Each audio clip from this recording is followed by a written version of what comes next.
Okay.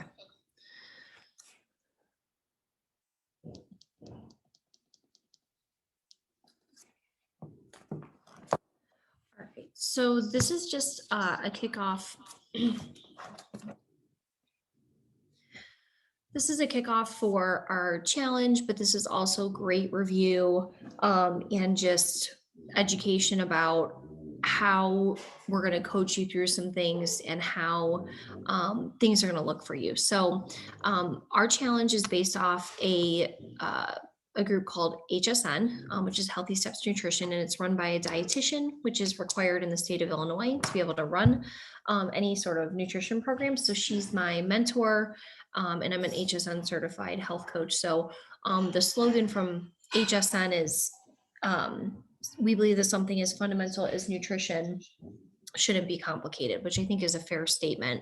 And so we're going to really continue to educate you on ways to make things simple, ways to make habits doable so that you can repeat them and find a sustainable way of life versus um, finding yourself committing to habits that are not sustainable. So, next up, let me get to the next slide. So when we look at this is a holistic approach that we're going to use to reach your goals. So we're not going to only look at just nutrition and just fitness. We know that those are pieces of the puzzle, but there's a lot of other pieces to it as well. And while you may or may not need to address some of these areas, we're going to look at all of it and try to, again, find some habits that are sustainable and will help you find, some long-term results. So objectives of this challenge kickoff seminar are to help you understand how to set yourself up for success, find out what you need to start with first, and then learn how to utilize the tools that are going to be here to support you throughout this, not only 20HA journey, but hopefully past that. So we're going to start with your assessment. So for those of you who I've met with already, I've asked some questions and we've kind of gone over some ideas and thoughts. But for those of you who are still working through that, or maybe I just haven't crossed paths with you yet, these are some great questions to ask of yourself. And they're pretty rhetorical. You don't need to answer them, but questions are, what does success look like to you? Other questions are, what has worked well for you in the past? Another question is, what do you struggle with the most? And a last question is, what has inhibited you from seeing results in the past? So I'll repeat those again because I think that they're super important. What does success look like to you? What's worked well for you in the past? What do you struggle with the most? And what has inhibited you from seeing results in the past?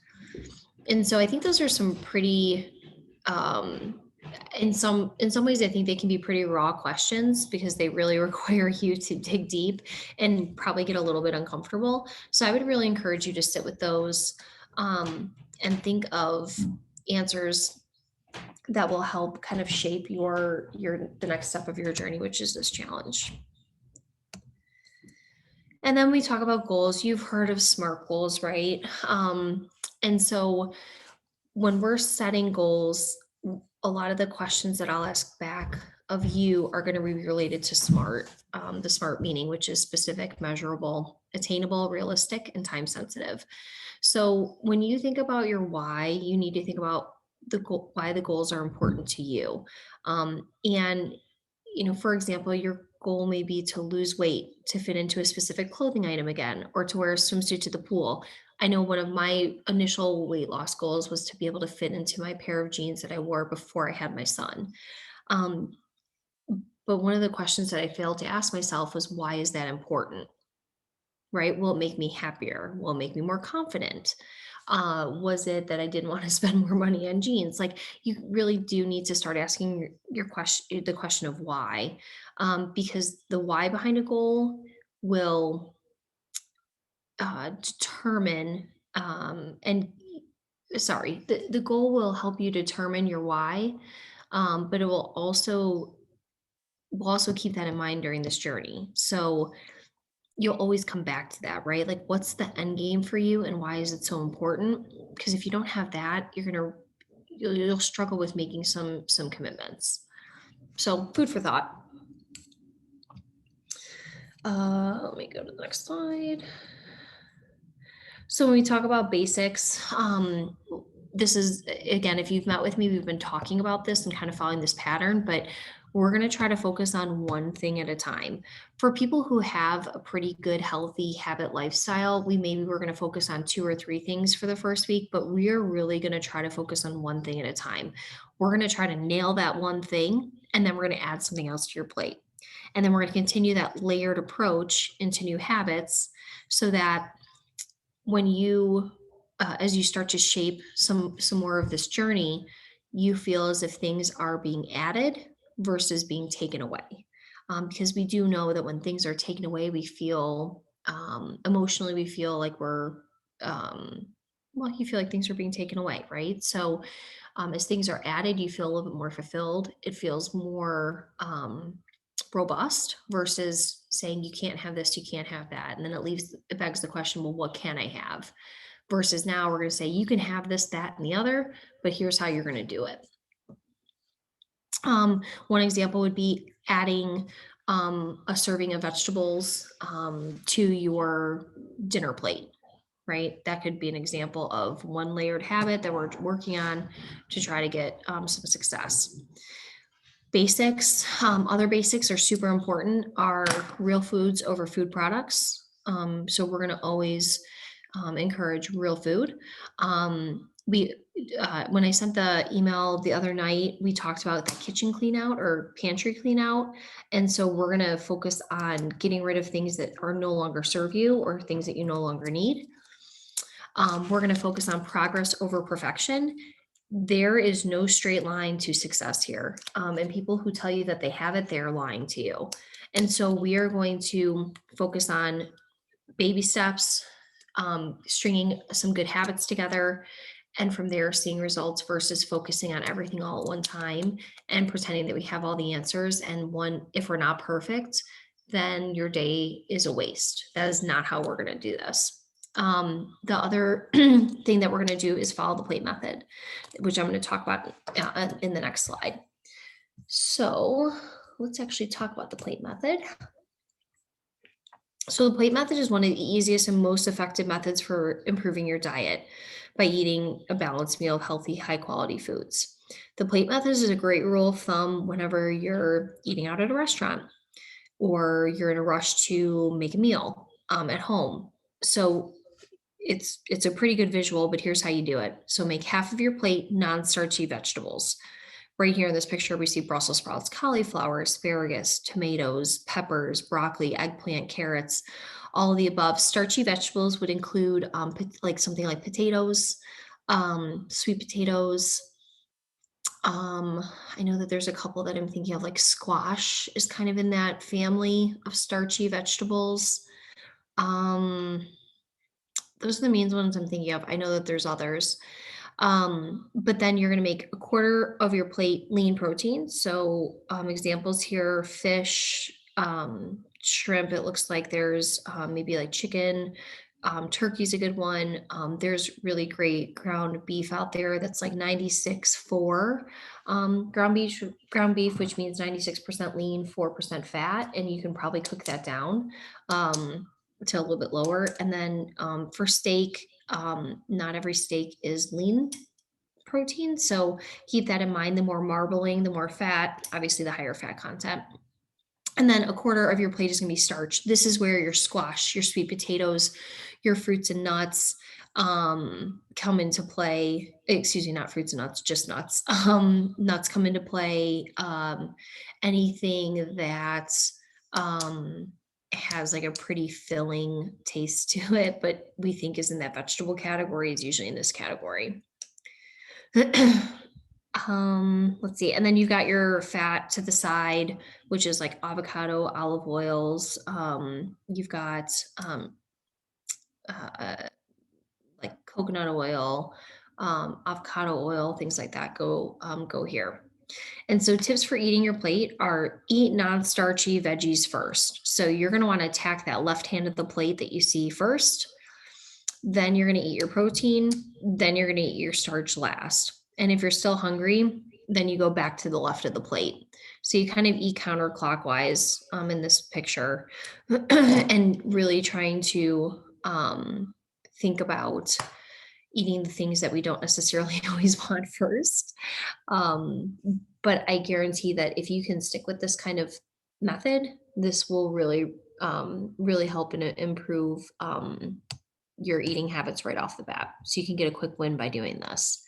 And again, then remember progress over perfection. So your plate may not look like this every meal. You may be off a little bit. Maybe you eat your potato first before your meat, but maybe you get your vegetables in first before you eat the mashed potatoes, something like that. So remember, progress over perfection. So it doesn't have to look like this every time, and you don't have to follow the right order, but we are looking for following the right steps as much as possible. So let's talk about protein. I gave some ideas, but overall, protein provides us with important amino acids, which are the building block to muscle and recovery. So, not to mention, protein helps us feel full. We feel more satiated. So, when it comes to protein sources, we want to focus on lean proteins with your meal: chicken breast, turkey, egg whites, fish. But again, there's protein like ribeyes or chicken wings that have a high fat content, and so you just want to be careful that you're always kind of like not making your meal all chicken wings or all ribeye, right? Like have some of that lean protein with it if you're going to have a little bit more. Um, on average, protein provides 4 calories per gram. So if you're eating, let's say we're eating, uh, this is where my measurements are totally off, but let's say that we're having um, like let's go with well, we'll just call it 20 grams of chicken, right? If we do 20 grams of chicken, we multiply that by 4, we get to 80 calories. So we now have consumed 80 calories of chicken. Just as an example, usually chicken's a little bit bigger than that size, but we want protein to take up about 30% of our caloric intake. All right, so then let's keep moving on here. This is a great food options guide, and feel free to screenshot this. I can also send it out, but this will be really helpful into finding like lean, moderate, and fatty protein sources. And so whenever you're looking, a lot of times what I would encourage is like, and I can also print this out for people, but like have this list ready good to go. And then every day just pick from each of these lists, right? So like um, if today I'm going to have ground turkey, and then there's a list for non-starchy vegetables and starchy vegetables as well, and you can just pick from this, right? Or if you're grocery shopping, you can just look at this and say, okay, I think I'm going to pick X or Y. That's a little bit about protein. Um, Protein came first because we think it's one of the more important pieces of the puzzle, especially if you start working CrossFit into your regimen. You want to make sure that you're eating enough protein to sustain not only your muscle, but then also grow muscle. And a lot of times people undereat this protein, and then it leaves them with not capitalizing on the gains that they get from working out. We're going to move on to carbs, my favorite. So this is a macronutrient that really gets a bad rap, right? Many foods under the carbohydrate umbrella, for instance, fruit, sugar, bread, pasta, grains, and we talked about like sweet potatoes, butternut squashes. Those carbohydrates, overall, no matter what kind of carbohydrate it is, it breaks down into glucose, which is your body's preferred source of fuel. Now, our bodies are going to require carbohydrates daily to fuel our brain. That's why, there's diets that work for people like keto, that really restricts your carbohydrate intake. But the problem is that a lot of your bodily functions that you need require carbohydrates. So when you don't give your body what it needs, it starts figuring out how to survive other ways. But long term, that's not a great solution. Carbohydrates are really similar to protein in that they provide 4 calories per gram. And we're aiming for about 30 to 40% of our daily caloric intake to be comprised of carbohydrates. So, um, again, we need them. They're important.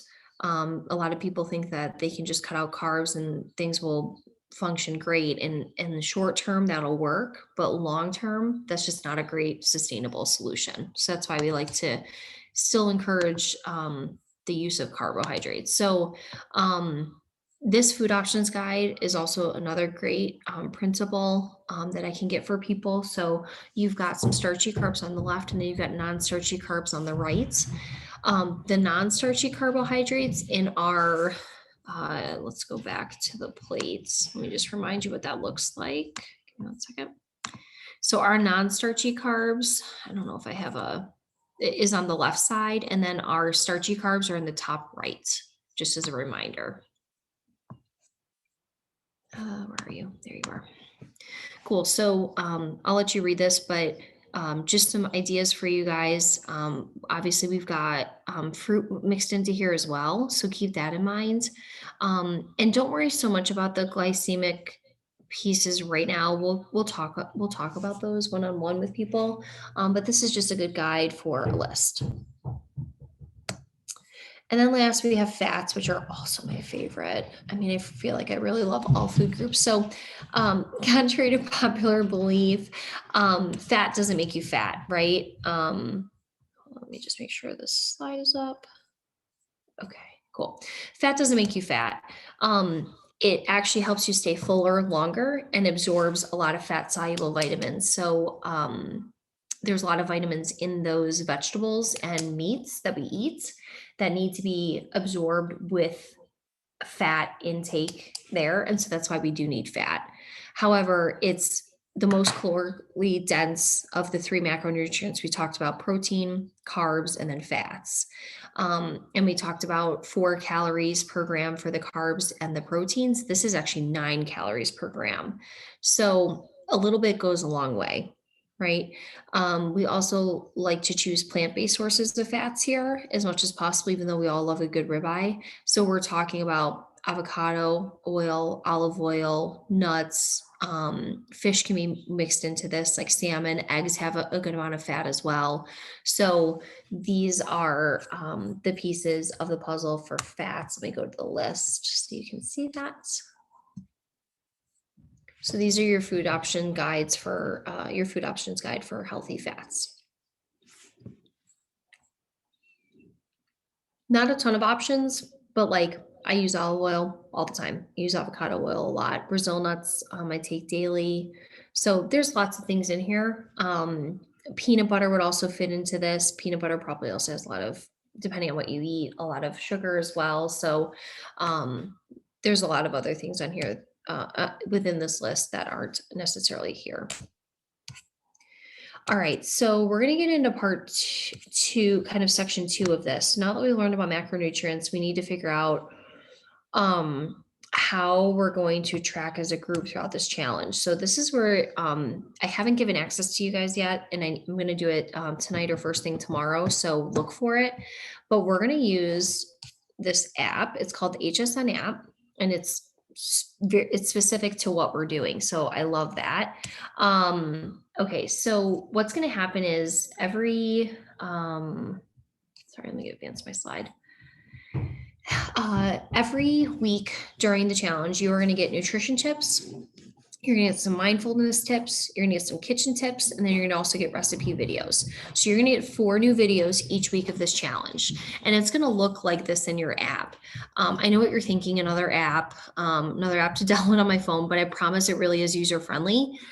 It's also going to allow you to connect if you want to, if you're going to be tracking your food, if you're going to use MyFitnessPal, you can connect to it. I also like, let me see if I want to make any more comments on it. I think that's fine.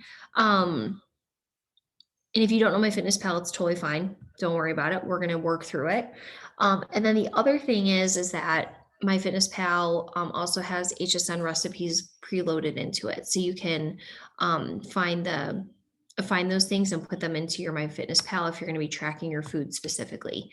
If you are not quite at the point when we have our meetings, I've been kind of talking with people about who's logging what. If we haven't talked about logging your food for the first week, don't worry about it. we will talk about it. Just know that this is there and we'll work through it. This is just another example of MyFitnessPal. If you know it, you'll see how this works. But in that search bar, it says Healthy Steps Nutrition Official. And that's what will give you the recipes, some of the recipes that you're seeing in your app. All right, let's keep going here. Let's go to nutrition FAQs next. Oh, sorry, I forgot to go to this. So this is that if you're logging in MyFitnessPal, this is how you're going to find those things. Again, if you're not logging in MyFitnessPal or you don't even know what that is, not to worry. We're going to go through it together. And I'll give you some special instructions based on who you are and what you're doing if you're going to do that. So a couple of FAQs that a lot of people ask going into challenges or just going into like any sort of changing your food habits, it's a little nerve-wracking. And so we like to kind of debunk some of those FAQs now or answer those questions now so that you have some information and you can feel like you're prepared versus surprised by anything. So the first question is, do I have to eat the starchy carbs? Aren't carbs bad for you? Right? You hear keto diets, you hear, I'm so sorry, my dogs are running around. You hear all this things about carbs are bad and we shouldn't be consuming carbs. So contrary to popular belief, carbs are not bad for you.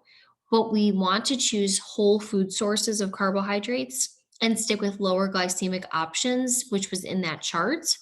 And remember to eat your starchy carbs last. So again, on that plate, we're eating the left side first, we're eating the bottom right of protein, and then we're eating the top right of starchy carbs. So really just changing your habit of how you eat in order would be helpful to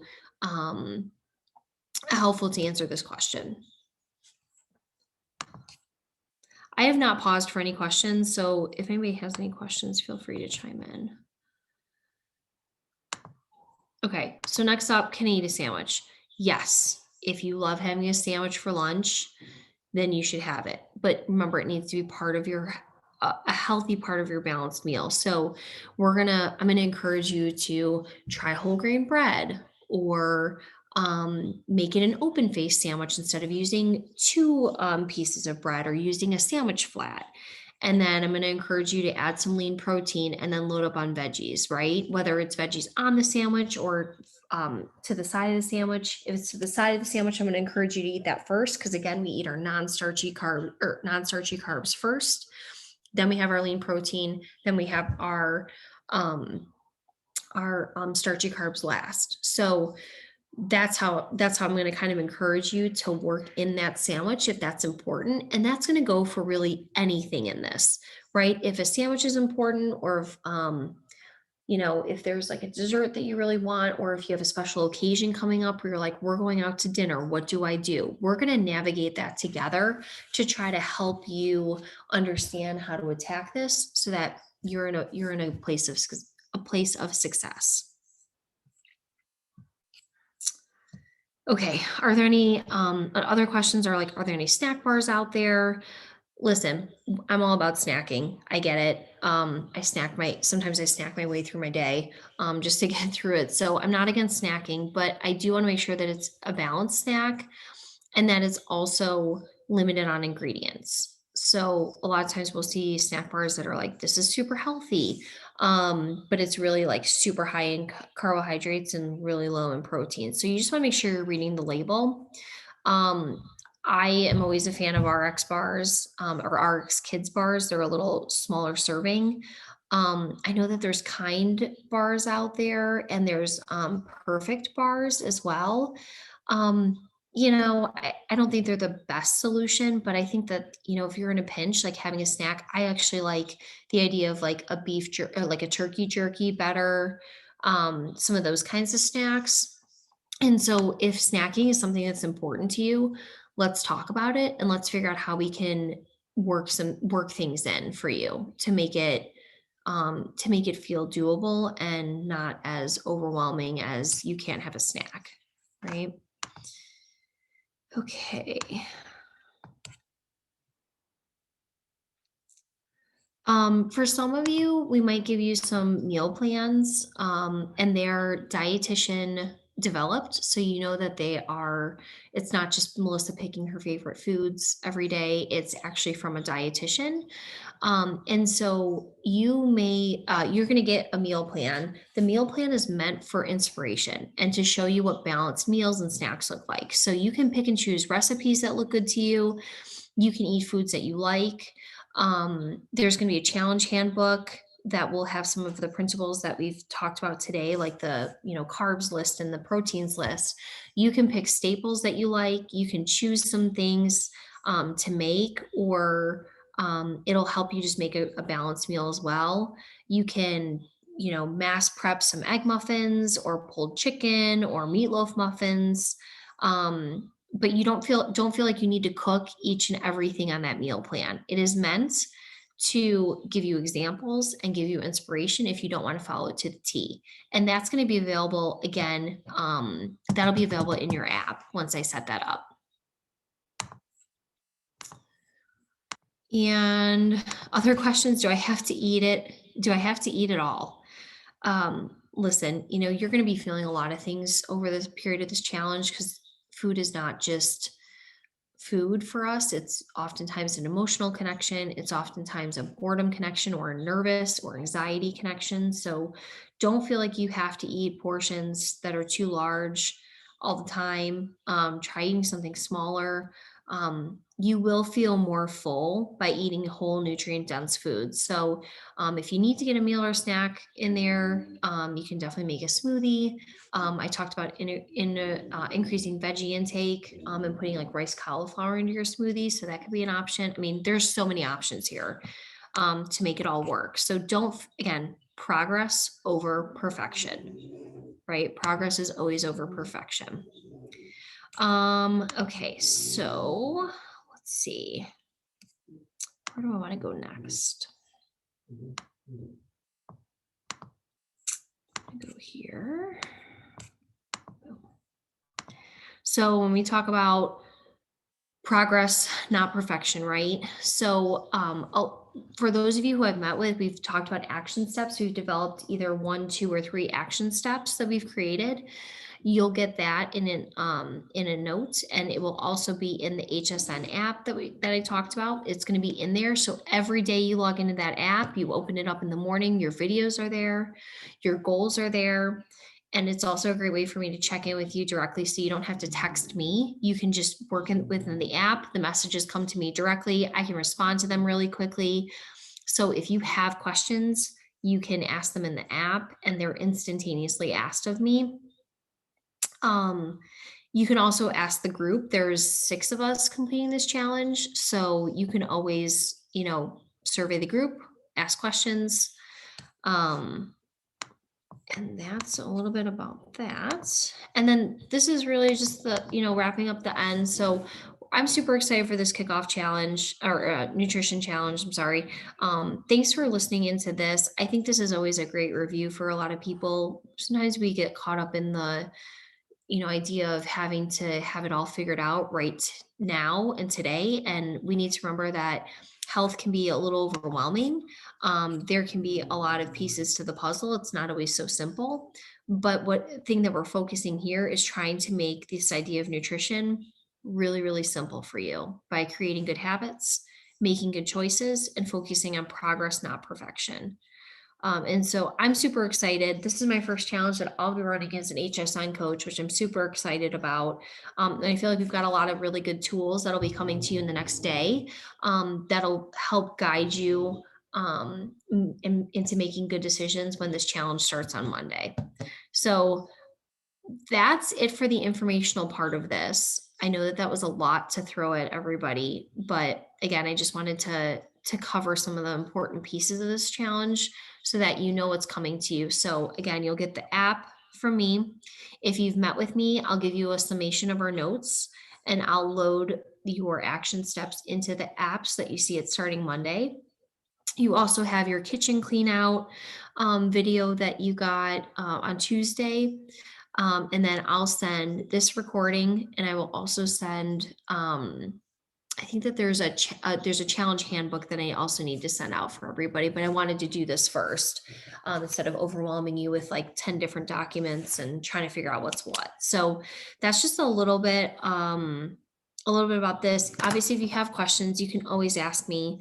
I think almost everybody has my phone number, so you're welcome to text me. But starting Monday, I'll ask anything nutrition challenge related. We do it through the app just so that it's all there and centralized, and I can go back to conversations and I can make sure I'm, talking about the right things and not getting mixed up with my phone. So, yeah, more to come over the next couple days.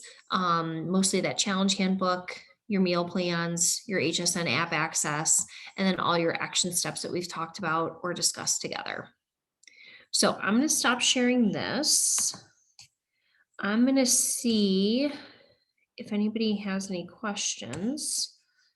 Let's see. And I'm going to actually stop recording now too. Okay, so action steps coming. If you have any questions or need anything, you know how to reach out. And thanks for joining. I really appreciate it and hope you're excited.